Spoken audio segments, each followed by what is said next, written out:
Hey everyone, welcome back to the Economic Street podcast, the show that makes finance simple for the everyday man and woman to understand. I'm your host for today, Ola, joined by Nicholas. And we have a very special guest today all the way from Romania. His name is Andre. Have I said that right? Perfect. Thanks a lot for having me on, guys. No, it's great to have you. We're really excited. Andre is an economist by background. He's an author as well. He's an investor. And so we're going to be talking today about, well, quite a few things actually, but most importantly, his new book, which is coming out in August called The Age of Economy. Now, Andre, before we get started, can you just let us know a little bit about yourself and your background and your interests?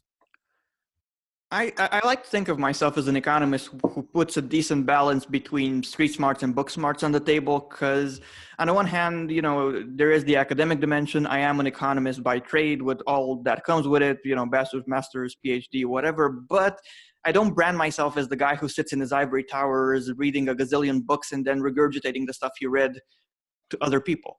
Aside from being an economist, I'm also an entrepreneur. I've ran lots of businesses, from hosting businesses to, a small escrow service that got sold to escrow.com indirectly. I love investing in exotic assets like domain names or, of course, especially cryptocurrencies these days.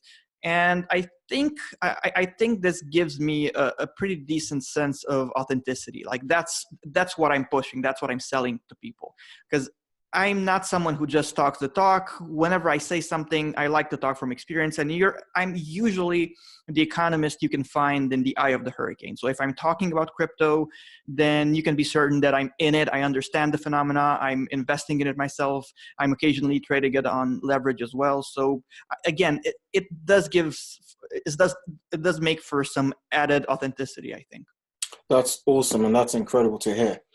You also run a YouTube platform and a website called 1 Minute Economics. Can you tell us a little bit about that? Yeah, it started out as nothing more than a hobby. I said it might be funny if I published maybe a video once every 2 months about, just the very basics is what I had in mind initially. My first videos were inflation, deflation, supply and demand, just evergreen stuff. But strangely enough, I found myself no longer being alone in all of this. It no longer seemed as if I was talking to myself, because people started tapping into my work. They started saying, hey, you're onto something. Why don't you make a video about this? Why don't you make a video about that? So I even ended up moving on to explaining complex things like, how the banking system works, fractional reserve banking, or the famous or infamous derivatives, or, even statistics stuff like the standard deviation. And generally, I've realized that I'm pretty good at making complicated stuff easy to understand. On my channel, I focus way more on explaining than I do on defining, because my goal with my videos, with these 1 minute animations that I do, is taking a concept that many people say, like derivatives or whatever, it's way over my head, it's way too complicated.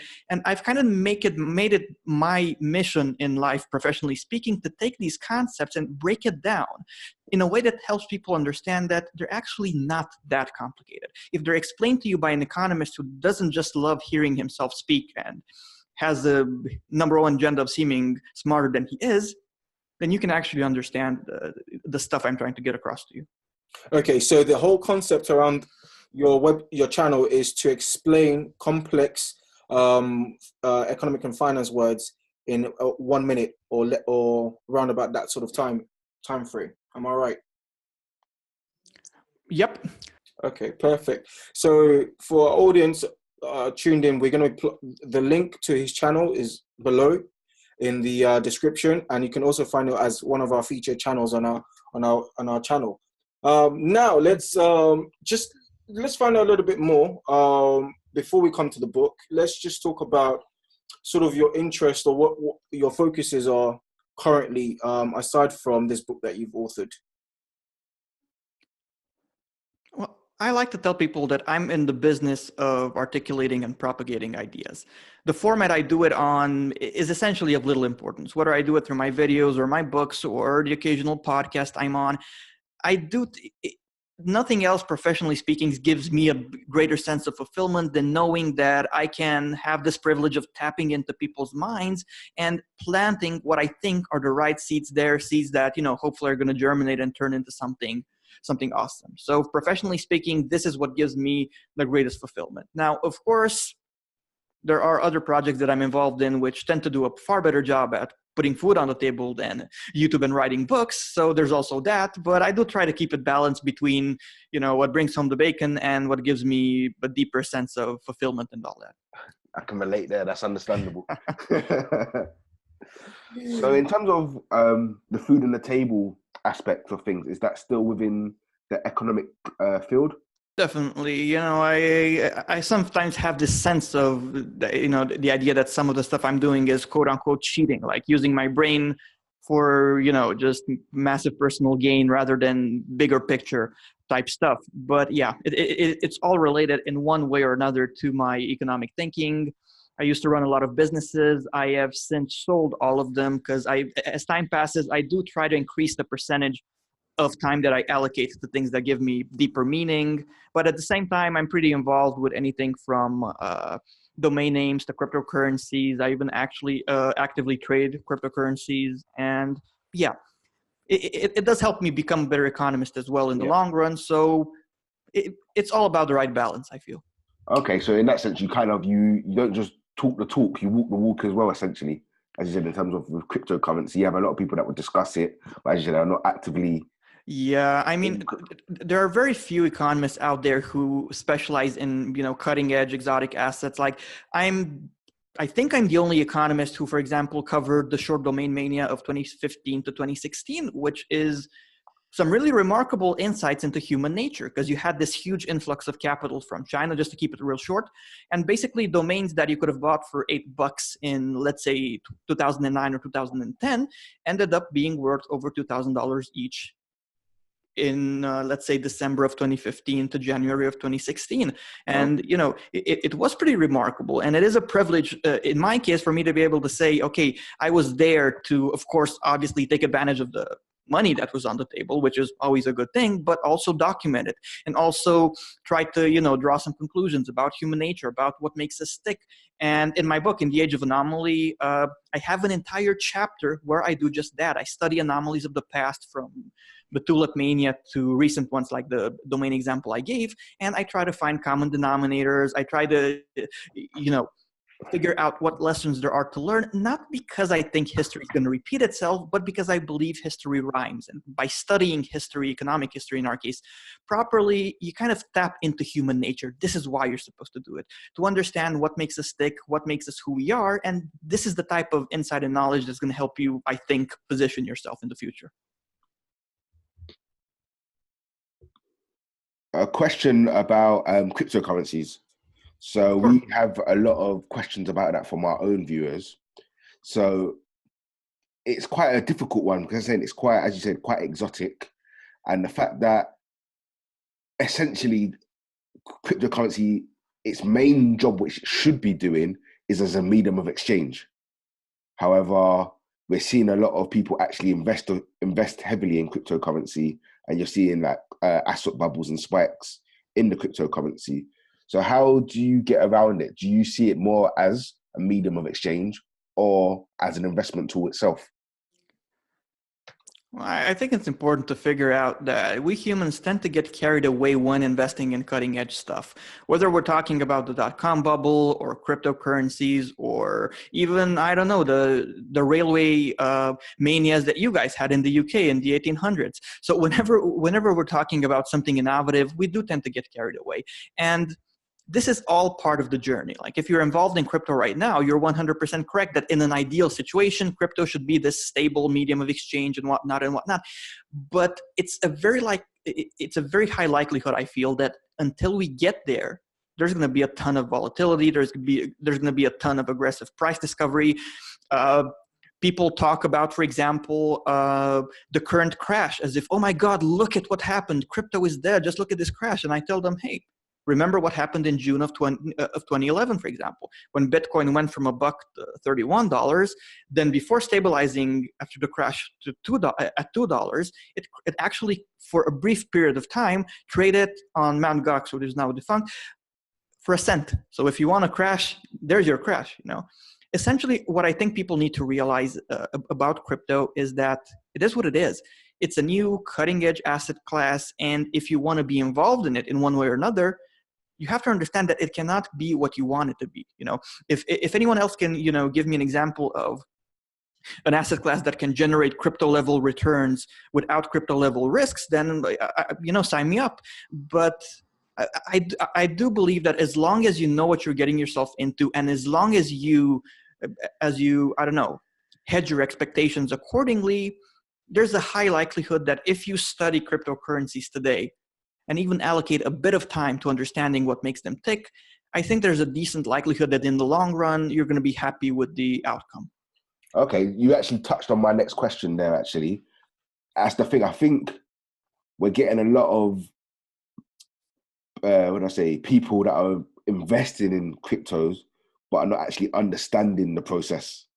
So I think what you're just saying there is that people are not actually studying what's going on. I think because this is the latest wave and they see people generating huge returns, everyone else is now kind of jumping on the bandwagon. But could it also be a thing where you come out of missed the boat? Because now to make the returns that people were making, that opportunity there is not as great now. Well, right off the bat, I actually tell this to people in my book in the section about cryptocurrencies. You have to understand that obviously in any industry, and I have an example with the domain industry that I've also been involved in, the later in you get involved, obviously the low-hanging fruit is going to be gone. Of course, if you start, for example, wanting to invest in domain names today, there's obviously no way you're going to get money.com for $100 like people were able to do back in the day. But please remember that, people say, oh yeah, but those who invested in the 90s just got lucky. No, those who invested in the 90s and spent their hard-earned money on this ridiculous thing called domain names were initially ridiculed. People made fun of them initially for how crazy can you be to invest your money in that? And they had to wait for an extended period of time until eventually the market caught up with them. The same principle is valid when it comes to crypto. If you were one of those, crazy excited kids at the very beginning, back when 10,000 Bitcoins were listed on Bitcoin Talk for $50 and nobody wanted them, then obviously there was a ton of low-hanging fruit for you. If you get involved today, once again, it's all a matter of hedging your expectations, because you were able in 2009, essentially, if you took that guy up on his offer, to buy 10,000 Bitcoins at half a cent per Bitcoin. You guys can calculate the returns we'd be talking about, but there's obviously, it's impossible for this thing to happen again. But it doesn't mean, at the end of the day, it doesn't mean the returns that can be had now are not attractive, or potentially attractive. Okay, so what's your outlook then for the cryptocurrency space, or it as an asset class even? Well, in my opinion, cryptocurrencies are performing, especially primarily Bitcoin, which is the one I tend to focus on. I'm much less excited about the tons of worthless altcoins that are floating around the market. There are a few good ones, but it's just not something that gets me excited. But generally speaking, crypto is behaving precisely in the manner in which crypto has been behaving for a long time. So as long as people are willing to accept this aggressive, boom and bust, pretty much business cycle on steroids, if you want to call it that, then I think they can do very well. Now, does it mean that you should just invest, I don't know, £1,000 right now and pre-order your Lambo? No, of course not. For someone who's a beginner and who thinks that he's going to get filthy rich by trading Bitcoin, and let me just close this browser tab and I'm going to open an account and start trading Bitcoin, the pro tip I have for him is don't. If you want to trade Bitcoin, you have to understand that it's ridiculously hard to do. Those who trade Bitcoin properly invest, myself included, a lot of time in keeping your ear to the ground, being on top of the technicals as well. It's not for everyone. And, you will end up dead on the inside. Sorry. So that's one. But two, I do believe that, yeah, there is quite a bit of money to be made. Let's not even talk about the hedging aspect. There is a ton of money to be made by paying attention to crypto at this point. And, of course, now, I mean, you guys are in the UK. And when it comes to people from highly developed countries in general, it's much less of a selling point. But please imagine that you're someone who lived in, let's say, Syria, right? And you bought Bitcoin at the worst possible time. You bought it at $20,000 per Bitcoin. Then some time passed, and right now, you're forced to flee the country. Let's say you're an engineer and your wife is a doctor. What is your wealth probably? Well, we'll say you bought a Bitcoin. Your wealth is probably your home, your car, and the Bitcoin you bought at the worst possible time. By being forced to flee the country, the value of your real estate essentially went to zero because you had to leave it behind. Yep. The same way, it's pretty likely that you're not going to be able to take your car with you either. But the Bitcoin you overpaid for might just be enough to get you a new beginning. And it's this hedging aspect, this potential of Bitcoin to represent a hedge against, let's say, uncertainty in general, that needs to be taken into consideration as well, Okay, last question from me on this then. So you talked about, as we know now, because of the rise of Bitcoins, you kind of elaborated that there are many other cryptocurrencies out there now. And one, is that causing an issue, especially for people that are just jumping on the bandwagon to try and get rich quick, essentially. And two, with Bitcoin itself, because there's such finite numbers, how then to make a greater return, essentially, with there being such finite numbers in Bitcoins itself, because it's taking so much to process and mine them, how do you essentially, are you going to be making, or can you make greater returns? Okay, when it comes to altcoins, to address the first part of your question, people need to understand that, okay, there is room in the market for alternatives to Bitcoin, coins that bring something new to the table, whatever. Fair enough. But there are far fewer of those genuinely legitimate coins than people realize. Right now, there are, I think, on coinmarketcap.com, over 1,600 altcoins. And there's just no way for there to be a reasonable demand for all of them. Essentially, my advice to people is to understand that the overwhelming majority of altcoins are nothing more than pump and dump schemes. One of my most popular videos on 1 Minute Economics is precisely about pump and dump schemes fueled by this crypto phenomenon. People got interested in learning more. And when it comes to the second part of your question, it's all relative, because the market cap of Bitcoin might seem huge right now. And of course, for someone like us, it's a more than appropriate place to park your money. Like if one of us has, I don't know, $5,000 or pounds burning a hole in our pockets, we can market buy Bitcoin and it won't make a dent in the price. People talk about, however, institutional investors getting involved and all that. And for that to happen, for institutional investors to be able to meaningfully park money in crypto in general, Bitcoin specifically, the market cap would have to move quite a bit higher, definitely high enough to give people decent returns. Because if one of us market buys $10,000 worth of Bitcoin or $5,000, that's fine. But if JP Morgan says, yeah, I have this $10 billion burning a hole in my pocket, why don't I market buy 10 billion worth of Bitcoin? Then that's going to be a problem. So yeah, you have institutional investors dipping their toes. You have institutional investors maybe setting up the occasional trading desk. But for them to actually take crypto seriously, it's not going to happen at a market cap such as the one we have right now. It's just impossible. If you're a huge player who wants to allocate a lot of money in crypto, you become the market. So it's just not going to work at these levels. Great. Thank you for that, Andre. So guys, if you're still tuned in, you're listening to the Economic Street podcast. Ola, your host, joined by Nick, and we have a special guest all the way from Romania today called Andre. He's the author of a new book called The Age of Anomaly.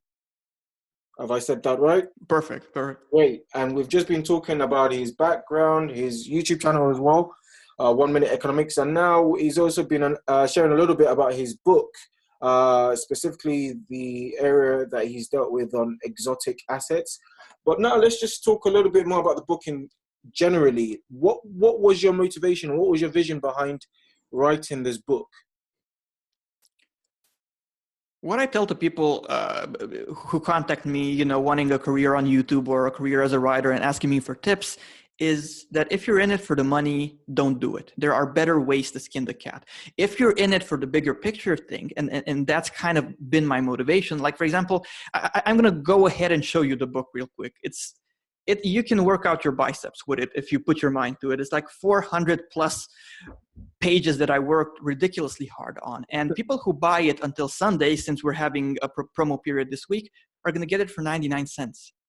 The same way I've set up an email address called friends@ageofanomaly.com, where people who live in countries, that don't work with Amazon or the places where my book is sold and therefore cannot buy it, or people who just cannot afford it, if they email me at friends@ageofanomaly.com, I'm going to give them a free copy. So if someone wants to read this book and cannot get it, I promise that I'm going to give it to them. Like, what I've been driven by when it comes to this particular project is that, look, if you check out my work on 1 Minute Economics, you're going to see that I've kind of made a name for myself for being this balanced economist who puts well-researched views on the table and stuff like that. So I'm not your typical, doom and gloomer, someone who says that the world's going to end and he says that once every couple of months. I would assert that when someone like myself becomes genuinely worried, it makes sense to at least pay attention to the things I have to say. And I'm seeing so many, I like to refer to them as pockets of anomaly throughout the entire system, that I consider the idea of spending time now to think about these things, the idea of preparing now, sooner rather than later, I consider it, if you will, an asymmetrical trading opportunity. Or in other words, the type of thing that you have to invest so little time and energy on, but which has the potential of, yielding destiny-altering results. Like, we're talking about the idea of saving your family. We're talking about the fact that, in my view, and I'm going to elaborate a bit on the things I'm personally afraid of. In my view, there is going to be an immense transfer of wealth. And you guys know as well as I do that the average person tends to be on the losing end of that throughout history. And people ask me when I tell them this, okay, why are you so afraid of a market crash? Because they assume I'm afraid of the fact that the stock market is going to crash by 60% or the real estate market or whatever. And I tell them, guys, I even actively trade Bitcoin on leverage. I'm not afraid of volatility. Something like a 60% market crash is not enough to spook me. What I'm afraid of, and I articulate these things in the book as well as I can, what I'm afraid of is a massive narrative change. Because up until this point, we have had a certain narrative. Like, we had the dot-com bubble, a huge crash, everyone was panicking, but don't worry, central bankers and governments are here to save the day. In the US, for example, they did so by lowering interest rates from 6.5% to 1%, something huge for back then. And quote unquote, it worked, if you want to say that. But there was a price to pay, because that facilitated the inflation of an even bigger bubble, the real estate bubble. When that one popped, once again, central banks and governments were here to save the day.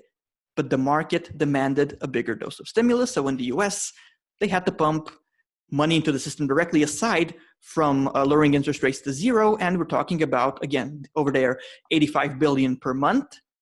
Whereas in the European Union, at the height of QE over here, we're talking about even more if you transform that in dollars. So let's just say that these guys in 1 year, if you multiply $85 billion in the US by 12, have pumped roughly 1 trillion into the system. And from 1913, when their third central bank, the Federal Reserve, appeared, up until the Great Recession, so in approximately 100 years, the monetary base had grown to 850 billion. If you put that into context and understand that they've essentially pumped more money into the system in 1 year than had existed in almost 100 years since the inception of their third central bank, I think this is a proper example of the type of anomalies that I'm afraid of. Okay. So aside from the anomaly of stimulus or an overdose of stimulus, what other anomalies are you talking about in this book that you'd like to share with our viewers? Well, I'm talking about the potential for, to paraphrase Nouriel Roubini, something he referred to many years ago, a bit of a perfect storm situation, if you want to call it that, because we have these we have these stimulus-related anomalies on the one hand, we have the geopolitical ones on the other, and this essentially, in my view, I cannot be 100% certain that is going to happen after this business cycle. But what I am afraid of is that eventually, sooner rather than later, given the scale of it all, we're going to notice something like, okay, there's a market crash, once again, like the dot-com bubble, like the Great Recession, everyone's panicking, and the narrative tries to remain the same. Central bankers and governments come to the rescue. Only eventually, and this is the elephant in the room, this is what I'm afraid of, that eventually the market is going to say no. The market is going to say, for example, let's assume in the US, they're going to say, I know you wanted a bigger dose of stimulus, so this time we're going to lower interest rates to -1% and pump 3.5 trillion per year instead of 1. If the market says, yeah, sure, go ahead, then we're going to be good to go for another business cycle. What I'm afraid of, and it's not a prediction, if you're with someone on top of a 10-story building and he says he wants to jump and you tell him, don't do it because you're going to die, you're not making a prediction, you're stating the obvious. And this is what I feel I'm doing right now with these examples. Sooner rather than later, it's impossible for there not to be a big reset situation in which the market says no. And this no basically means an overall loss of confidence. As someone who grew up in Romania, I kind of became accustomed to the idea that systems don't always work. But it's difficult for me to sometimes explain to those who live in more developed countries that society as we know it is hanging on by probably a thinner thread than people realize. And that thin thread is confidence. When that is lost, it's extremely hard to predict what happens next. Now, of course, the IMF, various institutions, there are contingency plans like, hey, if people lose confidence in the dollar, the euro, whatever, let's just try to make the SDR of the IMF the world reserve currency and see how that works. But the easiest way to make God smile is to tell him about your plans. And let's just say that in that environment, all bets are off, all bets are off. So again, it's an asymmetrical trading opportunity. Thinking about these things right now when nobody's panicking, aside from maybe us over here a little bit, I think that's a tremendous opportunity. Okay, that's great. And one thing about your book, is it put into terms, because we're dealing with quite complex subject matters, is it for the everyday person, the layman? Because then like how your YouTube channel is to captures the everyday person, a person that's not in finance, not in economics. Is that the same for your book? Because then you're talking about quite complex subjects, but is it for someone that's not in our field or don't understand quite to the depth that we do, they can pick it up and understand that? Absolutely. Absolutely. I do believe it's most definitely for the layperson as well. But at the same time, those who, have a bachelor's in economics or generally speaking are in fields related to economics, I firmly believe they're going to be able to extract tons of value as well. And what I can promise people is that when reading this book, it's long, it's 400 plus pages, but it's not going to seem like this boring essay written by an arrogant economist who looks down upon you and stuff like that. What I can promise to people is that reading my book is kind of having a friend give you a few tips, a friend who just so happens to be good at economics and money stuff in general. Great. And where can we pick up a copy of this book? You can find it at lots of places where books are sold. You can find this physical version on Amazon and on Barnes & Noble. You can find the digital versions on Amazon, Barnes & Noble, iBooks, which is the Apple platform, and Kobo. To check out all of the links, maybe you guys can make them available to people as well. Or you can simply go to ageofanomaly.com, where I simply list all of the links to my book.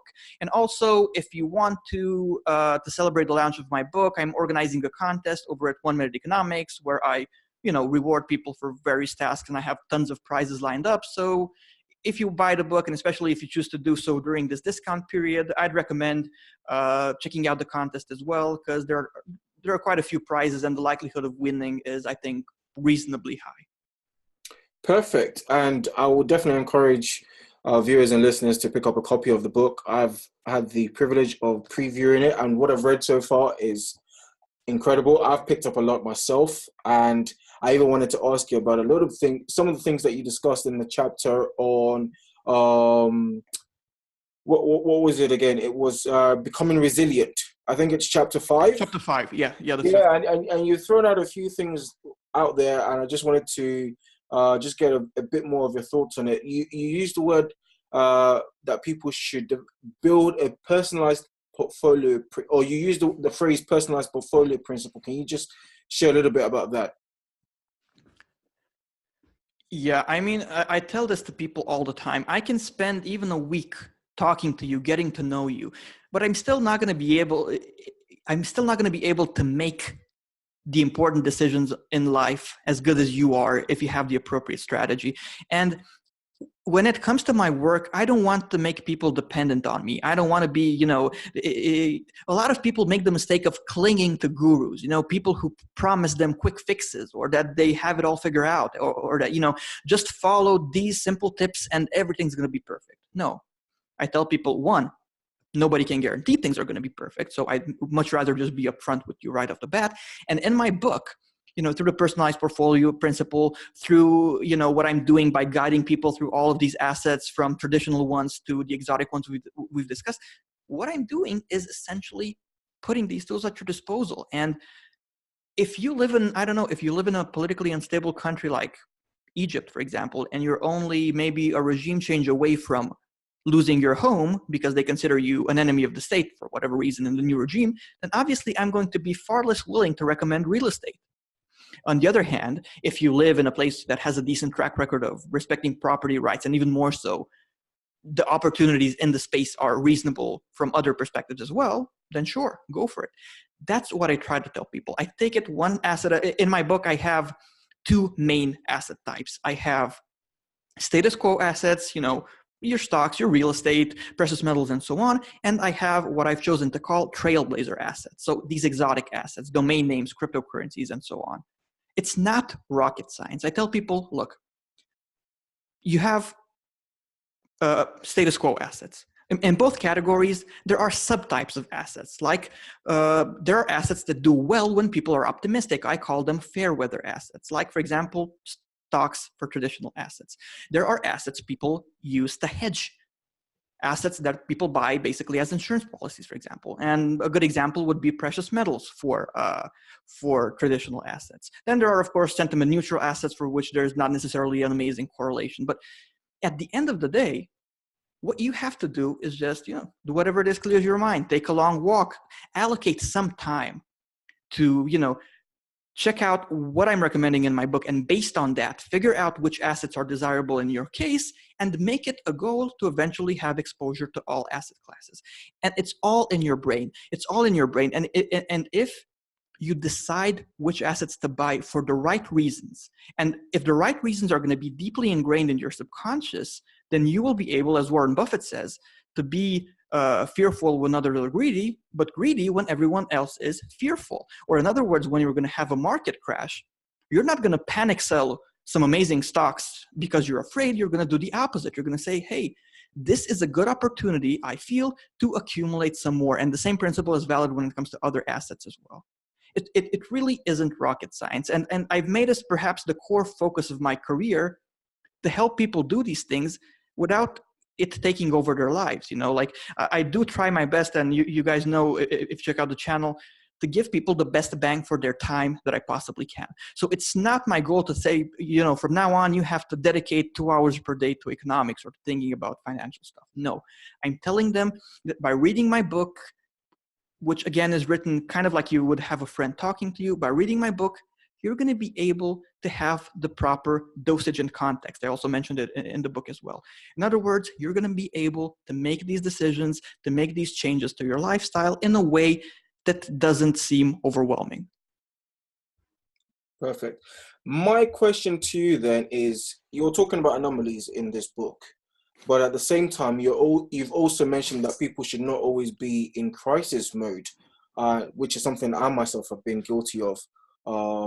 Myself. So how can the two worlds coexist? Because you're saying be prepared for these anomalies, or these anomalies are in existence, but at the same time don't be in crisis mode. How do you sort of have those two different parallels exist at the same time? The key, in my opinion, to all of this is knowledge at the end of the day. Because I, through the nature of my occupation, I keep in touch with tons of people from all corners of the world. And I've noticed this pattern, that more and more people are getting afraid. But many of them are just, what exactly are you afraid of? Well, some are going to articulate, I'm afraid that we're eventually going to have inflation or deflation or whatever. But for most people, it's just, I feel something is wrong. I feel, that generally speaking, something's about to pop. And this makes me uneasy. It makes me, even sleepless at night. And what I tell these people is that it's far easier to face an evil that you understand. The key is always knowledge. That's why in my book, for example, in my book, I take things in a logical way. I guide people through history. In chapter 3, I tell them, look, this is what happened in the past from 1636 to 1637 when the tulip mania peaked, the first recorded asset bubble, all the way to modern day situations. This is what people did. This is what happened. This is what we can learn. Then I go to the next chapter and say, okay, let's draw some conclusions. Let's see what we can learn so as to better position ourselves for the next financial crash. And finally, in chapter 5, I say, don't forget to have the humility it takes to understand that no matter how hard you prepare, the next crash might catch you off guard. So focus just as much time, so dedicate just as much time and energy to becoming more financially resilient. So I take things in a logical order. And I think that if people view the situation in the same manner, and if people kind of internalize the principles I'm trying to get across in my book, it's going to give them a deep, I wouldn't say a sense of control, because again, we're talking about things that are impossible to predict and control, but it's going to give them clarity. It's going to get them in the proper mindset of saying, okay, something bad is eventually going to happen, but I'm doing my best. I'm reading up on it. I'm taking, action when it comes to my lifestyle, when it comes to anything. And this, I believe, is what's ultimately going to give you peace and, of course, clarity. Perfect. Thank you for that. So The Age of Anomaly is Andre's new book. You can pick that up on any good websites that sell books, such as Amazon, or you can check out theageofanomaly.com, where you'll find all the links signposting you to where you can pick it up. Now, let's move on to another topic that I want to find out, or I wanted to ask you today about. You're Romanian. We talk economics, we talk finance. Tell us a little bit about the outlook or the economic situation currently in your country. Unfortunately, what's happening in Romania is starting to be pretty textbook. In other words, something similar to what happened in the, let's call it, Visegrad group is happening in Romania as well. In other words, you have these political entities which came to power by making appealing but unsustainable promises, and coupled that with a bit of a, traditionalist view on what Romania is supposed to be, what Romania stands for, and this turns into a bit of a reticence, a bit of a, doubt when it comes to even the European Union. And unfortunately, again, it's the Visegrad trend, and the ramifications of it all are hard to predict. Because on the one hand, you have these countries, these Eastern European countries, that are on this amazing populist wave that nobody knows where that's going to lead. And on the other hand, you have creditor nations, you have the richer countries of the European Union that frankly are giving signs that they have enough. Does this mean that they're saying, yeah, let's just kick out Hungary because we don't like how things stand over there? No. But it does mean that eventually there are going to be two European Unions, essentially, the different speeds of the European Union. And yeah, you're not going to get kicked out if you're a country that embarked on populism, unsustainable stuff, and moved away from the core values of the European Union. You're not going to be kicked out per se, but you're going to be considered second tier when it comes to the European Union. And at the end of the day, yeah, unfortunately, as we're about to find out, it's possible to save a country from many things, but it's not possible to save a country from its citizens. That's good. So leading on to that then, because you're talking about having a tiered system in Europe. So do you think, so for example, I was saying we're from the UK, we've got Brexit currently going on. So do you think that it won't be essentially a breakup of Europe itself, but essentially just having different tiers of the European Union and Europe? Most likely so. Most likely so. Uh, what people need to understand is that when things went well, everything seemed amazing. You know, even with its many flaws, people were excited about the European Union, about the euro, and so on. But as it was shown, instead of there being unity, Germans became more German, Romanians became more Romanian, and essentially all it took was this exogenous shock, this financial crisis with its ramifications in the European Union as well, uh, to make it clear that the thread that was holding the European Union together was nowhere near as strong as people thought. And that brings us to this very tricky situation in the present. Yes, Brexit is an important part of it. I see, from a geopolitical perspective, I see these things as something that happened throughout history. And unfortunately, they never led to amazing outcomes, so to speak. Financial crisis, exogenous shocks, then countries moving to protect their currencies and weaken their currency against other countries so as to boost exports, and ultimately many countries all over the world embarking on riding this protectionist wave. And can I be 100% certain that maybe this time it's going to be perfect? Sure, nobody can predict anything with 100% accuracy, but throughout history, whenever people went through such periods, it didn't exactly end spectacularly. Okay, so just explain to us then, what does the current picture look like for the average man or woman on the street in Romania? How are they feeling, or the effects of what's going on in the country? Well, once again, we're back to the Visegrad pattern, because even in Hungary, even in Poland, there were... Explain that phrase as well. Explain that. Yeah, what I mean by the Visegrad group, I mean countries from Eastern Europe like Poland, like Hungary, where this type of thing happened earlier on than in Romania. And in those countries, just like in Romania, there was initially major backlash. Like, for example, in Romania, we had huge protest movements, which at the height of it all, last year led to 600,000 people being in the street and kind of saying, no, we want European values. No, we don't want to take steps back and move to this, traditionalist view on what our country should be. The same thing happened in Hungary. The same thing happened in Poland. But again, it's very hard to save a country from its citizens. And at the end of the day, these protest movements are not something you can do every day. It's not like people can just dedicate their lives to just doing that. So in the end, like Churchill said about democracy, it's the worst system, except for all the others we tried, So what my hope is that democracy at least gives us the silver lining. Like, if John comes and says, vote for me, I'm going to triple your salaries. You vote for John and then end up poorer. The next time Mike says, John was incompetent, I am going to triple your salaries. Vote for me. And they vote for that guy as well. My hope is that at least democracy does give us this silver lining that eventually makes people realize that the problem was not voting for John or Mike. The problem was that they voted in a populist manner, and that it's their way of thinking that needs to be changed. What happened in Hungary, what happened in Romania, what happens all over the world right now in many countries, it's totally democratic. At the end of the day, people need to understand that their decisions are going to lead to consequences.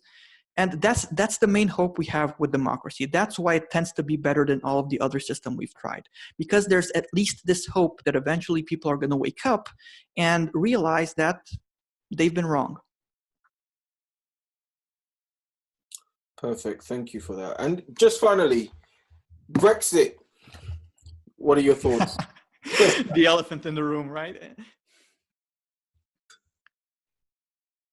Brexit to me at least, and I studied this phenomenon pretty closely. It came as one of the earlier shocks, but it's a part of a much broader trend. It's broad, even in countries where this kind of Euroscepticism eventually failed to win the elections. Like, for example, in Holland, at the very last minute, 80% of the voters turned out, and let's say the status quo won. But even this came at a cost, because status quo parties ended up realizing that people want more protectionism. So even in Holland, where they won, they had to make compromises. They had to move on to a slightly different discourse to the one people were used to. And all over the world, and Brexit is a part of that, and perhaps one of the earlier canaries in the coal mine, it's a part of a much, much broader movement toward protectionism, with, you know, the thing that's catching people's attention nowadays being, I would say, at least I cannot think of another, the largest trade war in recorded history that is materializing between the United States and China. These are things that, especially in our deeply interconnected world, it's ridiculously hard to even comprehend what it can lead to if people don't wake up. And for all of the reasons we've discussed on the show, I think it's now clear to people why I've made it kind of my professional life's mission to talk about these things some more, to get people to think. Because at the end of the day, if they buy The Age of Anomaly, great. If they subscribe to my channel, great. But what I ask of them is to at least do something, even if that something in no way involves me.